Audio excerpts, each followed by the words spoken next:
Bienvenidos una vez más al taller. Les habla Juan Luis Rendón y con Ernesto García tendremos el gusto de seguir conversando acerca de la escuela, de la pedagogía y de sus retos. Llegamos ya al programa número 77, Ernesto, y hoy me quiero devolver a la metodología o al esquema anterior que teníamos. Hoy traigo una pregunta, ya le explico por qué. Pero antes que nada, los invito a todos los que nos escuchan a dejarnos su me gusta, a suscribirse, en la medida de lo posible compartir con alguien más que de pronto pueda disfrutar de estas conversaciones.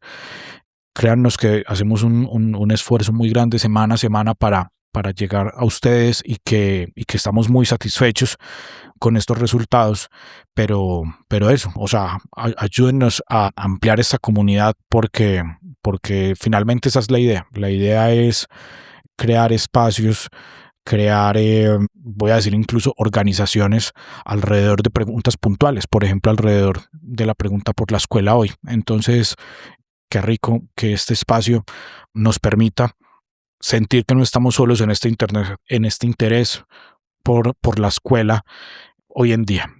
Entonces, te decía Ernesto, antes de darte la palabra y de invitar pues a todos a que se suscriban a este espacio y el me gusta y estas cosas, que hoy me quiero devolver a la, a la metodología anterior. Tenía una duda, entre otras cosas, porque en estos días encontré una edición espectacular del Orbis Pictus de Comenio, y encontré en ese prefacio que hace Comenio a esa obra y la justificación de esa cartilla unos pasajes maravillosos. Pero hace días me vengo aguantando la siguiente pregunta, que es lo que quiero que conversemos, y es que este ejercicio de buscar y de recuperar pasajes me ha dado la sensación de que hay mucho escrito de pedagogía que vale la pena y de antropología a la luz de la pregunta pedagógica, digamos, pero que a la hora de la verdad hay como que relativamente poco escrito sobre didáctica. Eso es como lo que quiero hablar, ¿cierto? La pregunta en concreto es así de poco lo que existe en didáctica como la sensación que yo tengo, porque claro, hay un montón de manuales y manuales y manuales, medio, como lo hablábamos en un programa pasado, como sujetos a la lógica insumo, proceso, producto, pero como que yo no encuentro mucho sobre didáctica. Entonces quisiera saber si eso es como una percepción equivocada que tengo, o si es de verdad como que la didáctica es un poquito huérfana por parte de los pensadores. Bueno, gracias Juan Luis por una vez más este programa que, como todos ustedes saben, en realidad se le debe a él. Él es el que se lo inventa, él es el que eh, garantiza el espacio, etcétera. Y ya para entrar en materia, pues yo no lo había pensado nunca así. Digamos, en el siglo XX, la didáctica, lo que yo puedo entender por didáctica, fue literalmente colonizado por la psicología y la psicología del aprendizaje, o lo que así se llamó psicología del aprendizaje. De manera que si tú quisieras, y el que quiera, buscar, digamos, escritos serios de didáctica, tendría más que nada que visitar el campo de eso que se llama la psicología del aprendizaje y la psicología cognitivista. Los cognitivos han hecho mucho. Por ejemplo, está todo lo del proyecto, creo que se llama Harvard. Pues, bueno, hay muchos, sobre todo en las universidades norteamericanas, más rigurosas en el asunto académico, que también allá hay universidades de garaje, ¿no? Pero grandes universidades, proyecto Stanford, proyecto Harvard, siempre hubo muchas preocupaciones. De hecho, acuérdate de que en inglés realmente no se usa casi la palabra pedagogía, sino que se habla de teaching. Y teaching es más didáctica, entendida como aplicación de la psicología cognitiva o del cognitivismo, y sí, subordinada a los descubrimientos, hoy día incluso ya no de la psicología cognitiva, sino de eso que llaman neurociencias. No, y que son neurociencias, pero hoy día fíjate que te hablan de neuropsicología y de neuropediatría y de neuro no sé qué. De manera que en la actualidad, digamos, de los años 90 para acá, lo que en el siglo XX para mí fue la psicología del aprendizaje y la psicología cognitivista ya después del 60, viene a ser para el maestro de hoy todo eso que se desprende de eso que llaman neurociencias, neuroaprendizaje y no sé qué más cosas. Y entonces sí, lo, lo, que, se, lo que se pretenda leer desde una perspectiva que al menos se asume como investigadora, no como desarrolladora de técnicas, habría que ir a buscarlo más en eso. Y claro, cabe la repregunta, ¿cómo así? ¿Por qué no hay discurso científico o académico en didáctica, independiente de psicología del aprendizaje, psicología? Y bueno, ese es uno de los, llamémoslo así, de los caracteres que distinguen a la profesión pedagógica, al menos durante todo el siglo XX. Porque en el siglo XIX, muchas veces lo hemos mencionado, pues todavía, sobre todo, sí, ¿no? Pues Kant en 1800 y pico escribe el Tratado de Pedagogía. Ese Tratado de Pedagogía, acuérdate que empieza diciendo, si queremos que la educación sea mejor, hay que convertir lo que es espontáneo, él lo llama arte, lo que es mecánico, en arte razonado. Eso es la didáctica. Pero esa didáctica, a su vez, tiene que suponer, y Kando lo supone en el Tratado de Pedagogía, pero sobre todo Herbart sí lo dice explícitamente, tiene que plantearse desde un discurso científico que se llamaría pedagogía, que se llama pedagogía. Entonces ahí está el problema. Herbart y nuestros oyentes saben, y no solo nuestros oyentes, sino los que participan en los proyectos que el instituto promueve con colegios, proyectos de investigación en el aula, con maestros, en las distintas instituciones escolares, en donde nos han dado la oportunidad de contribuir. Los maestros que están cercanos a esta corriente y a esta institución saben que Herbart, y acuérdate en nuestra publicación del tríptico de la pedagogía, de los clásicos de la pedagogía, es la primera publicación, Arte y Ciencia, Teoría y práctica. Teoría y Práctica. Y ahí, acuérdate que empieza diciendo, ante todo hay que diferenciar la pedagogía como ciencia del arte de enseñar.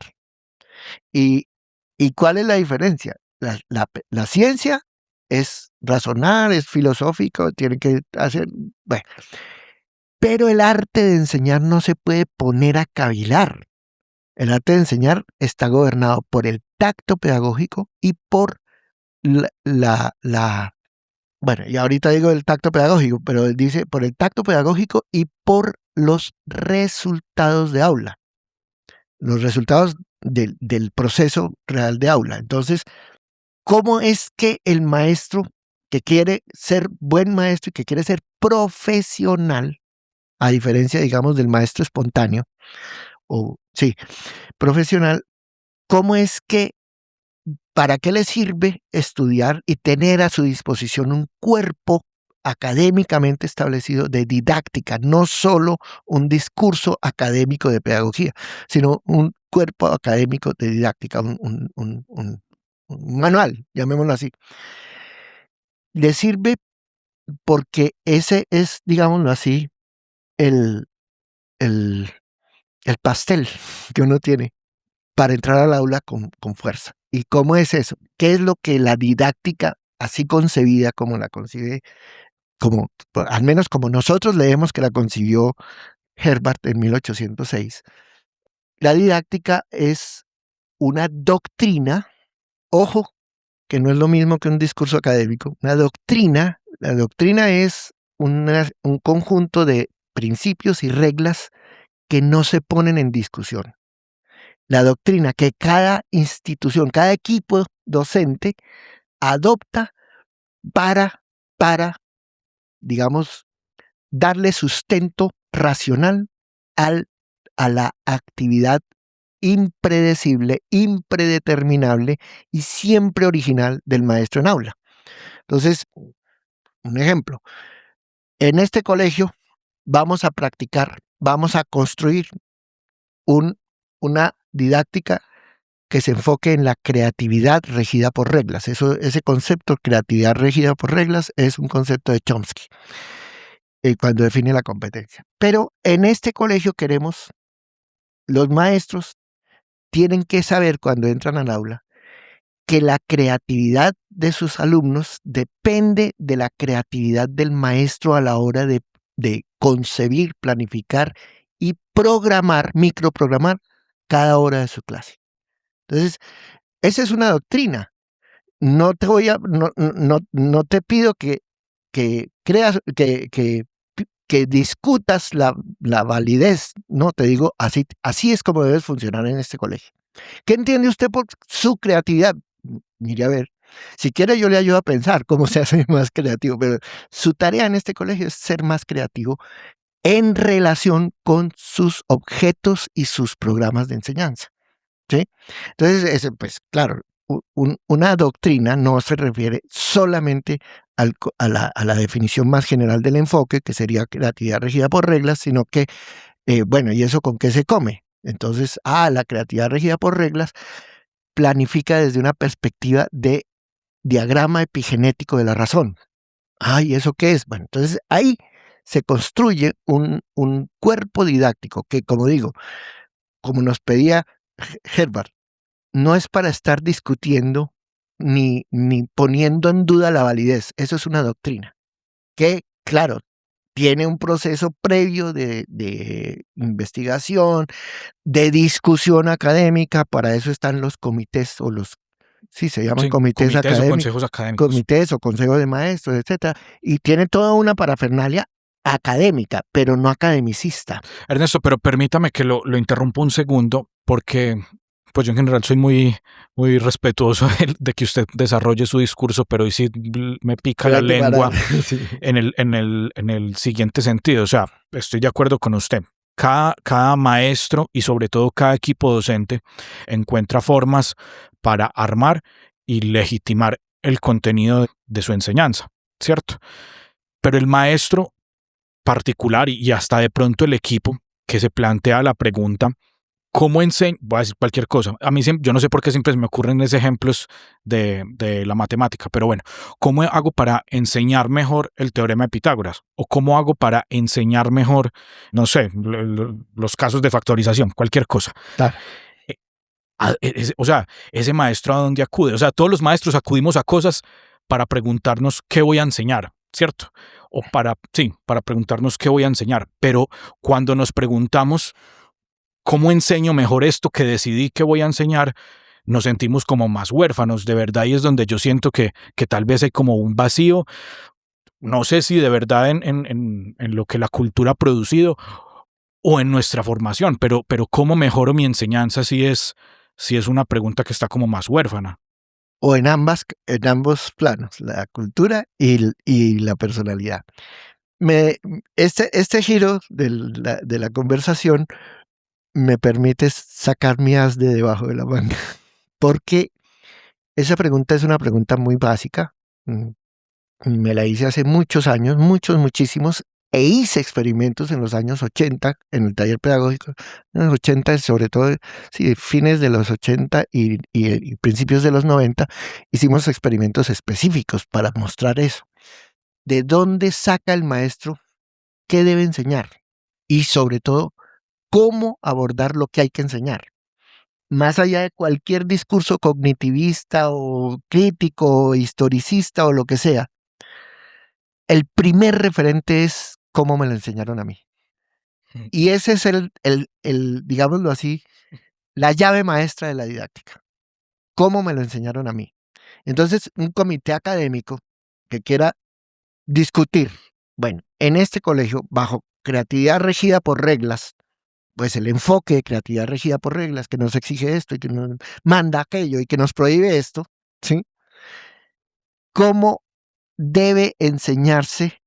Y ahí ya empiezas a uno de los campos más interesantes y más, digámoslo así, más polémicos, más polemizables de la didáctica propiamente. Porque ¿qué es la didáctica finalmente? O mejor dicho, ¿cuál es el ámbito de competencia propia y distintivo de la didáctica? ¿Qué, por qué, para qué y cuándo enseño qué? ¿Cierto? Y el cómo. Y el cómo, pero es que el cómo casi es una conjunción de aquello. Pero listo, y el cómo, ¿cierto? Entonces, lo primero que un comité académico tiene que resolver es, ¿qué voy a enseñar en cuarto grado? Por decir un ejemplo. Pues ahí están ¿cómo se llaman? Los derechos básicos de aprendizaje y todas esas cosas que el ministerio se la pasa haciendo, ¿cierto? ¿Cómo se llaman? Los criterios curriculares, ¿cómo se llama? Los lineamientos. Los lineamientos y están los indicadores de logro y todo eso. Y todo eso lo tiene que leer el comité académico. Pero no yo, en mi concepción de creatividad regida por reglas, no solo no puede quedarse ahí, sino que tiene que dejarlo para lo último. Bien, pero ¿en dónde sí? Entonces ahí, digámoslo así, los equipos docentes y particularmente los comités académicos tienen que sacar la casta.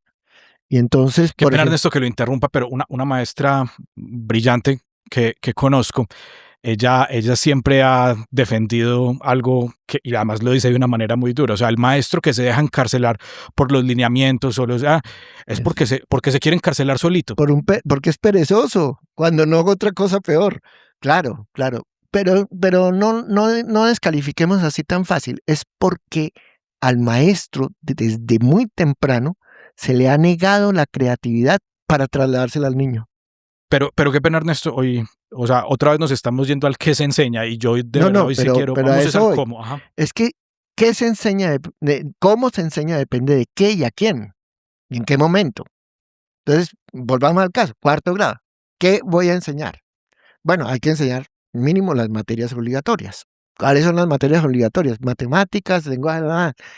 Bueno, aquí en este colegio yo no voy a hablar de ciencias sociales, por decir un ejemplo, pues es una decisión académica. ¿Por qué? Porque eso está mandado a recoger, tan. Y entonces Kant me dice, no se llaman ciencias sociales, se llama ética. Y es la ciencia que estudia las leyes de la libertad. ¿Y qué son las leyes de la libertad? Aquellas según las cuales todo debe ocurrir, por oposición a las leyes de la naturaleza, que son aquellas por las cuales todo ocurre. Entonces, mire, cuarto grado, este colegio o este comité académico decide, voy a ir mucho más allá de las tradicionales o las ya agotadas ciencias sociales. Ni historia, ni geografía, ni cívica, ni nada. Voy a enseñar ética. Claro, se le vienen los papás. Entonces lo maquillamos. Mejor enseñemos antropología. Eso sí, es claro. Y entonces fíjate que ahí ya estoy dándole un giro total, ¿sí?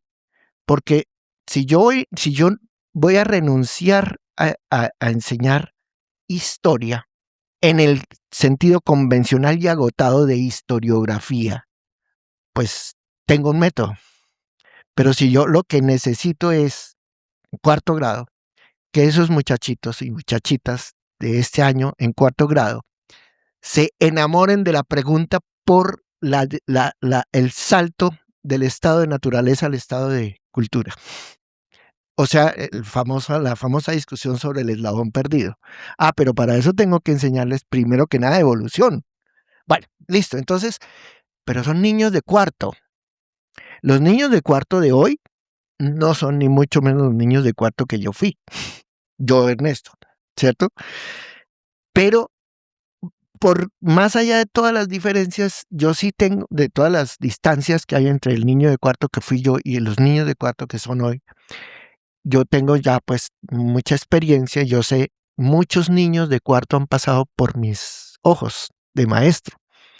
Entonces yo sé que los niños de cuarto de hoy están mucho más impermeabilizados a las preguntas fundamentales.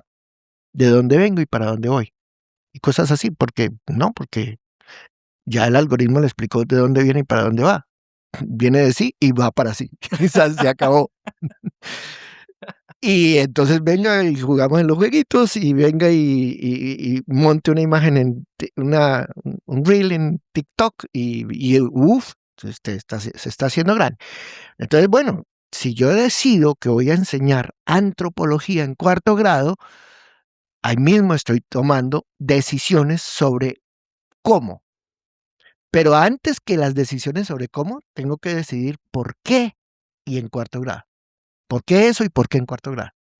En ese 4º grado, porque además puedo decir que no, los del año próximo ya se saben lo que yo hoy en el cuarto estoy enseñando.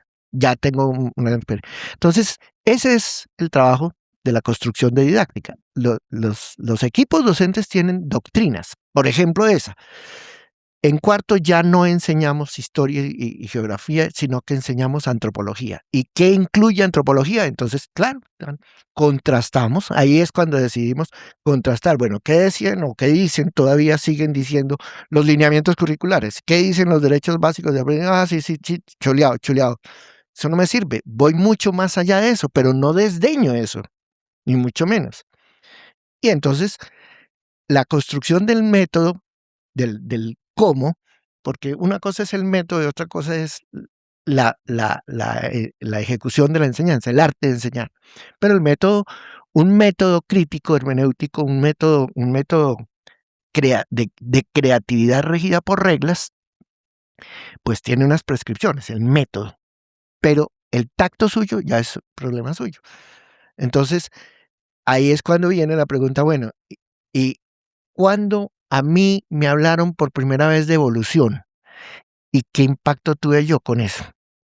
Y bueno, y viene todo el arte de la investigación en el aula, que es un arte de investigación en vivo. En otro tiempo le decían investigación-acción participativa, pero los más duros, o sea, ¿cómo se llamaba el sociólogo?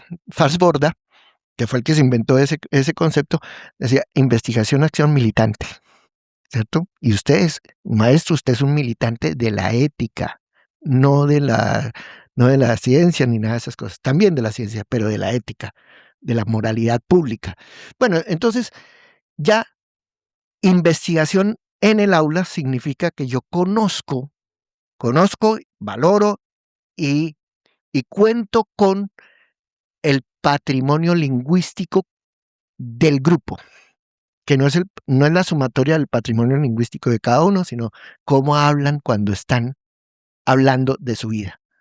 Entonces, claro, encuentro que tienen un lenguaje muy pobre, muy reducido, muy poco flexible. Bueno, entonces usted prepara, diseña en función de el aula que tiene, no en función de un aula teórica, sí de un aula utópica, en el sentido de que la utopía es el compromiso de el mundo puede y debe ser mejor de lo que es. Estos niños de 4º, con un patrimonio lingüístico muy empobrecido por la influencia de los algoritmos sesgados, la influencia, bueno, el veneno de los algoritmos sesgados, este grupo de 4º, siendo lo que es, ¿cómo voy a hacer? ¿Cómo con mi enseñanza voy a tratar de que ese mundo, él sea mejor, no yo, ni los muchachitos, sino que mi aula sea mejor? Que en mi aula se construya un lenguaje más sólido, más fuerte, etc. Más fuerte, pues sobre todo más sutil, ¿sí? Bien, pero el tema de el maestro, ¿a dónde acude? Ese es un tema crucial. Siempre tiene que acudir a su historia y al conocimiento que tiene concreto y real, y ojalá sistemático, del patrimonio lingüístico de los grupos de aula, no de sus alumnos, de los grupos. ¿Qué lenguaje se habla en su aula? En otro tiempo decíamos que, pues, con Wittgenstein, con el grupo de la Nacional, el grupo de investigación educativa de Federici, decíamos que la ciencia son juegos de lenguaje. Pues Wittgenstein fue el que dijo eso, el concepto de juegos de lenguaje, Chomsky también lo plantea cuando describe y estatuye el concepto de competencia lingüística, que se basa en su primer concepto, que es un concepto que él invoca de Humboldt, de Wilhelm von Humboldt, de creatividad regida por reglas. Pero entonces, Ernesto, para ir cerrando, y si puedo como recoger de alguna manera lo que me dice, porque como le decía al principio, esta es una pregunta que me hizo saltarme incluso mi propuesta de que vamos sobre pasajes concretos. El maestro que quiera mejorar el cómo enseño, y llevémoslo a un punto bien, a una deriva bien concreta, cómo enseño mejor el teorema de Pitágoras, pues no se puede saltar la pregunta ¿por qué enseño el teorema de Pitágoras? ¿Cuándo enseño el teorema de Pitágoras? ¿Cierto? ¿A quién le enseño el teorema de Pitágoras? Sino que más bien el cómo enseño el teorema de Pitágoras es más bien como el resultado de esas preguntas. O sea, si existiera en el libro mágico de la didáctica, quiere enseñar mejor el teorema de Pitágoras, lea este libro, pues probablemente no sería muy prometedor. No, sí, se pueden hacer libros. Y te voy a dar un ejemplo que tú sabes que yo lo usé con ustedes. Baldor. Todos los Baldores. Pues es un manual de didáctica. Es expresamente eso. Venga, maestros. ¿Usted quiere enseñar bien álgebra? Venga, aquí está. Tomo 1 y tomo 2. Pero claro, eso está suponiendo que ya usted enseñó bien aritmética. Entonces ahí está Baldor. Y trigonometría. ¿Sí? Baldor es un monumento. Y como Baldor hay otros muchos que se han ido perdiendo de cuenta del innovacionismo cognitivista y todas esas cosas. Pero también probablemente el innovacionismo que yo estoy proponiendo ahora que lo pienso, de creatividad regida por reglas. El mismo Orbis Pictus que me ha tenido tan ocupado en estos días usted quiere enseñar una lengua, en concreto el latín, quiere enseñar mejor el latín, pues aplique este. Venga y juegue conmigo aquí. Y tú tienes también una posibilidad de dar testimonio de lo que es el método subjetivo de la lengua escrita, que es un manual de didáctica para la iniciación lectora. Que sí existe. Ahora, pero la pregunta que hiciste de último, y creo que ya nos tenemos que ir cerrando por razones de tiempo, que hiciste la última pregunta de lo último que el maestro se pregunta es cómo, porque primero tiene que chulear, por qué, cuándo, a quién y a qué horas. No lo creo. El funcionamiento básico del tacto es que empieza por el cómo. Pero con que apenas empieces a preguntarte el cómo, ya tu tacto, por tacto lo primero que tengo que hacer, pero el tacto ya te pone en una sola imagen, una imagen muy potente porque es la fantasía, lo que tienes que desarrollar en el cómo, en el cuándo, por qué, a qué horas, a quién, cómo están esos muchachitos respecto de mi percepción intuitiva del cómo debo y por qué y cuándo y todas esas cosas. De todas formas, eso que pero el tacto se cultiva. ¿Se cultiva cómo? Discutiendo qué puede ser un enfoque de creatividad regida por reglas, qué puede ser un diagrama epigenético de la razón, qué puede ser un currículo de matemáticas en el enfoque de creatividad regida por reglas, etc. Eso, el maestro no, lo que sí todos estaremos de acuerdo es que el maestro que busca fórmulas para no tener que hacer la confrontación con su tacto, ese es el que no va a aprender nunca didáctica. Sí, de todas formas, para cerrar, Ernesto, no quiero dejar de mencionar ese camino que usted anunció y que, bueno, finalmente no fue el que más exploramos en la conversación, pero ese dato concreto, casi que yo diría inapelable, y es que siempre el maestro, por más formado que esté en la academia o por más espontáneo que sea, porque la vida lo puso en ese oficio sin mayor preparación, pero yo creo que cualquier maestro que se enfrente efectivamente al cómo enseño tal cosa, El primer recurso es cómo lo aprendí. ¿Cómo lo aprendí yo y cuándo y por qué? Ojo, ¿cómo no lo pude aprender? Exacto. No me acuerdo quién, pero es alguien a quien yo quise mucho, sentenció. A mí me llegó mucho cuando era muy chiquito. Maestro es aquel que pretende enseñar lo que nunca pudo aprender. Y es el mejor maestro. Listo, no, Ernesto, creo que esa sí es la mejor conclusión para este programa. Bueno, no, hasta aquí el taller de esta semana. Como una vez más, pues el recuerdo de que nos ayuden con los modales de este mundo digital y los esperamos entonces el próximo martes con una nueva pregunta para elaborar.